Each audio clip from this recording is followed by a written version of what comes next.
اے کائنات کے مالک ہمارے گناہ معاف فرما، ہماری غلطیوں سے درگزر فرما، ہمیں نفع والا علم عطا فرما، اخلاص والا عمل نصیب فرما۔ اے اللہ نیکی کے رستے پہ چلنا ہمارے لیے آسان بنا دے، گناہ اور بدی سے قلبی نفرت عطا فرما دے، بیماروں کو شفا دے دے، مقروضوں کو قرضوں سے رہا کر دے، تنگ دستوں کو وسعت رزق دے دے، جو بے گھر ہیں انہیں اپنی چھت دے دے، جو بے اولاد ہیں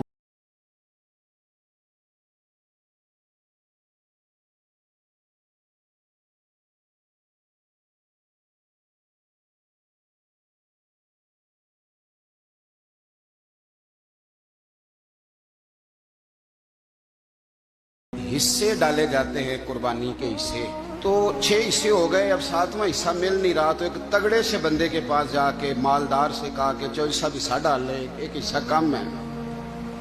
چودھری صاحب کہنے لگے کہ میں نے تو پہلے بھی 4 بکرے لیے ہوئے ہیں، تو چلو اگر تم کہتے ہو تو چلو بڑا گوشت آ جائے گا، ٹکے ہی بنا لیں گے، چلو بڑا گوشت بھی 10 کلو آ جائے گا تو کباب کے لیے رکھ لیں گے، چلو رکھ لو حصہ۔ اب 6 بندوں کی نیت قربانی کی، 7ویں کی گوشت کی، اس کی نیت قربانی کی، پچھلے 6 کی بھی قربانی نہیں ہوگی، وہ بھی گئے کام سے۔